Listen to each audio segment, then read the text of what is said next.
Online জগতে এসে যে পরিমাণে কষ্ট করতেছি, সেই পরিমাণে কষ্ট যদি আমি কোনো চাকরি লাইফে করতাম, তাহলে হয়তো এত কষ্ট, এত লাঞ্ছিত, এত বঞ্চনা শুনতে হতো না। হ্যালো এভরিওয়ান, আসসালামু আলাইকুম। চলে আসলাম শান্তা সুলতানা থেকে নতুন একটা ভিডিও নিয়ে। আলহামদুলিল্লাহ বেশ ভালো আছি। আপনারা কেমন আছেন অবশ্যই জানাতে ভুলবেন না।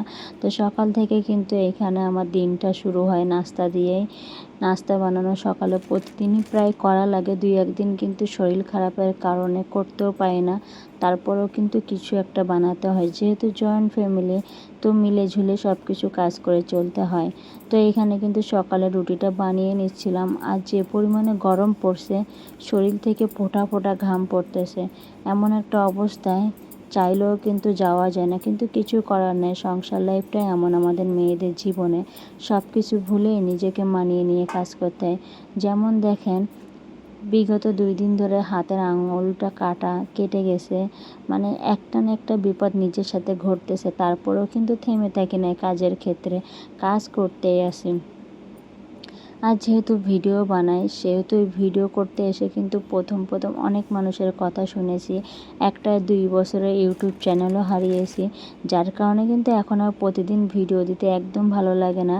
একটা মানে ধৈর্য উঠে গেছে। আর যে মন মানসিকতা একটা চ্যানেল হারানোর পরে, সেই মন মানসিকতা প্রথম দিনের মতন কিন্তু থাকে না। তারপরও জানি না, কষ্ট করে যাচ্ছি, হয়তো সফলতা পাবো। ছোট একটা বাচ্চা আছে, ওকে সুন্দর ভবিষ্যতে দেওয়ার জন্য হাজব্যান্ডও কাজ করতেছে, কিন্তু ভাবলাম বাচ্চার ভবিষ্যতের জন্য আরও একটু কিছু করার। যেমন আমরা মাঝে মাঝে আমাদের আব্বু আম্মুকে বলি, জীবনে কী রেখে গেছো, কী করে গেছো, কিছুই তো করো নাই। মাঝে মাঝে রাগ করে কথাগুলো বলেই ফেলি, কিন্তু আমরাই চাই না আমার সন্তানও অন্তত এইটুকু কথা বলুক আমাকে বড় হয়েছে, আম্মু আব্বু আমার জন্য কী রেখে গেছো। যার কারণে ভাবলাম ওর আব্বু কঠোর পরিশ্রম করতেছে। আর এই করোনা হওয়ার পর থেকে মানুষের মানে একটা না একটা বিজনেসে কিন্তু লস খাচ্ছে। আর দেশের যে অবস্থা, কোনো কিছুতে সক্ষমভাবে দাঁড়ানো যাচ্ছে না, যেখানে যেটা করুক না কেন লস প্রজেক্টে যাচ্ছে। তো সেই চিন্তা ভাবনা থেকেই কিন্তু নিজে অনলাইন জগতে আসা। যে হাজব্যান্ড করতেছে, আলহামদুলিল্লাহ সব কিছু ঠিকঠাক চলতেছে, কিন্তু আমি যদি আউটসাইড কিছু ইনকাম করে আমার সন্তানের জন্য গোছাতে পারি, তাহলে খারাপ কিসে? আমার তো বাইরে কাজ করতে হচ্ছে না, আমি ঘরে বসে বাচ্চা সামাল দিয়ে সংসারের সবাইকে সামাল দিয়ে কিন্তু আমি যদি এই কাজটা করি, অবসর টাইমে কিন্তু মোবাইলটা ইউজ করি, এই টাইমটা যদি কাজ হিসেবে লাগাই, হয়তো আমার কিছু একটা করতে পারবো। সবাই যখন পারতেছে, আমি কেন পারবো না? কিন্তু ওই যে দুর্বল জায়গা একটাই, ফেস দেখাতে পারি না, যার কারণে কিন্তু সফলতা পেতে আমার ওই ইউটিউব চ্যানেলটাতে অনেক কষ্ট হয়েছে। ফেসবুকেও কাজ করতেছি, সফলতা পেয়েছি, কিন্তু এখনও ইনকামের পেমেন্টটা তুলতে পারি না, এটাই হচ্ছে কষ্ট।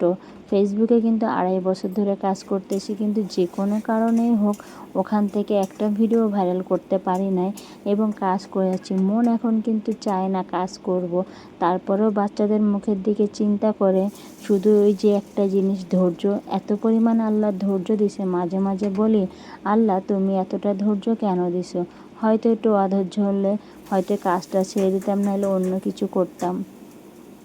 ভাবলাম ছেড়ে দিব, করব না, কিন্তু আমার অনেক শুভাকাঙ্ক্ষী বেশ কিছুদিন ধরে কিন্তু পরিচিত আছি, কাজ করতেছি, যার কারণে কিন্তু অনেকেই বলে, আপু ভিডিও করাটা বন্ধ করো না, অন্তত কিছুতে একটা ভবিষ্যতে হবে, চালিয়ে যান।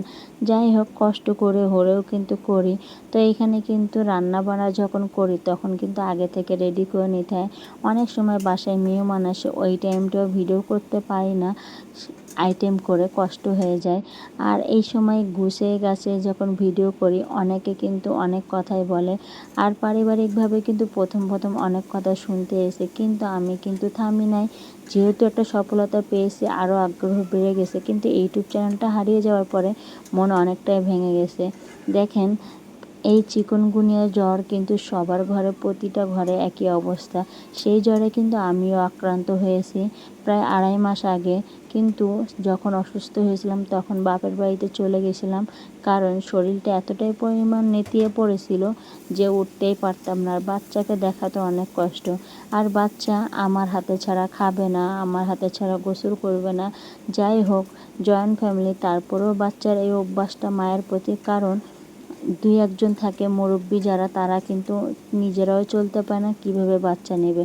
আর জোয়ান যারা আছে তারা নিজেদের তালে ব্যস্ততাকে সঙ্গ দেয় না কারণেই কিন্তু বাচ্চা আমার প্রতি বেশি অভ্যস্ত। এই জন্য চলে গেছিলাম বাপের বাড়িতে। বেশ কিছুদিন সুস্থ হয়ে অসুস্থ ছিলাম, সুস্থ হয়ে চলে আসার পরে এখন প্রায় 2.5 মাস পরে গায়ের ব্যথাটা এত প্রচণ্ড বাড়ছে, যার কারণে কিন্তু একদম শরীর চলে না, কষ্ট প্রচুর হয়।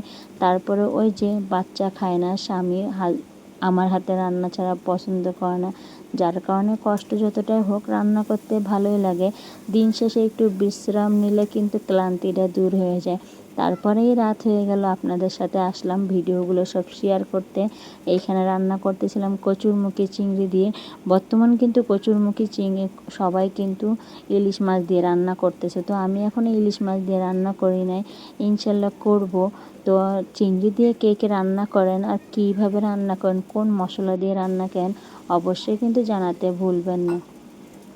আমি খুব একটা বাটাবাটি মশলা ব্যবহার করি না, বেশিরভাগ কিন্তু এখন ঘরে ঘরে গুঁড়া আর শিলটাও বের করতে পারি না, কারণ অনেকটা ভারী থাকার কারণে। এই জন্য আজকে রান্নাটা এইভাবে করে নিলাম। বেশিরভাগই রান্না আপনারা কচুরমুখী কী দিয়ে রান্না করেন অবশ্যই কিন্তু জানাতে ভুলবেন না। আর আমার রান্নাটা কিন্তু ভালোই মজা হয়েছে, সবাই কিন্তু মজা করে খেয়ে নেয় রান্নাগুলো। একদিন রান্না যদি ওলটপালট হয় তাহলে কিন্তু খুবই কষ্ট হয়ে যায়। যাই হোক, খেতে কষ্ট হয়ে যায়। তো আজকের ভিডিওটা এই পর্যন্ত। যে যেখান থেকে আমার ভিডিওগুলো দেখেন তাদেরকে বলবো একটা লাইক আর একটা সাবস্ক্রাইব। এই আপুটা হয়তো আবার নতুন করে উঠে যাবে আপনাদের ভালোবাসায়। যারা যারা ভিডিওগুলো দেখেন সম্পূর্ণ তাদেরকে বলবো অসংখ্য ধন্যবাদ। আর যাদের কাছে এখন আমার ভিডিও পৌঁছায় নাই, পৌঁছায় গেলে একটা লাইক কমেন্ট, পারলে চ্যানেলটাকে সাবস্ক্রাইব করে দিবেন। তো এইখানে সাথে করলা ভাজিও করে নিয়েছিলাম। আজকে কিন্তু করলা ভাজিটা ঝুরঝুরি করব। ঝুরঝুরি করলা ভাজি খেতে কিন্তু গরম ভাতের সাথে অনেক মজা হয়। অনেকে করলা অনেকভাবে খায়, আপনারা কেমনভাবে খান অবশ্যই জানাতে কিন্তু এটাও ভুলবেন না, কারণ আপনাদের থেকেও কিন্তু এখন অনেক কিছু শেখার আসে।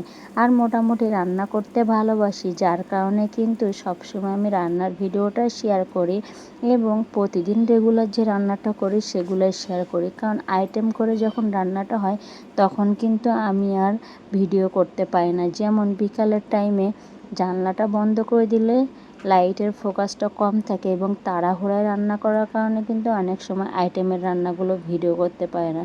এই জন্য রেগুলার লাইফে কি রান্না করি সেগুলো আপনাদের সাথে শেয়ার করি। রান্না শেষ করে বিকালের দিকে আবার একটু ভিডিও করে নিচ্ছিলাম, যেহেতু শর্ট ভিডিও ছাড়তে হয়। টিপস অনুযায়ী ফেসবুকে অনেকেই টিপস দেয়, সেই হিসেবে কাজ করতে হয়। তো আবার রাত্রে একটু শ্যুট দিয়ে নিলাম। তো মাঝে মাঝে যখন দেখি আপনাদের ভাইয়া এইভাবে ভিডিও বানাচ্ছি তখন কিন্তু হেসে দেয়, বলে আর কত ধৈর্য, তুমি কত ধৈর্য নিয়ে কাজ করবা। মানে আপনাদের ভাইয়া ক্লান্ত হয়ে যায় আমার ভিডিও করা দেখে। মাঝে মাঝে দুঃখ লাগে, অনেক সময় কান্না করে দেয়, কিন্তু কি করার, কিচ্ছু করার নেই। সন্তানের মুখের দিকে তাকিয়ে আমাকে হয়তো অনেক দূরে এগিয়ে যেতে হবে। আমি আমার সন্তানের একটা পরিচয় দিতে চাই, যাতে আমার সন্তান বড় হয়ে নিজের পায়ে নিজে ঠিক মতন চলতে পারে, আমাদের বাবা মার ভরসায় না থাকে। আল্লাহ হাফেজ, সবাই ভালো থাকবেন।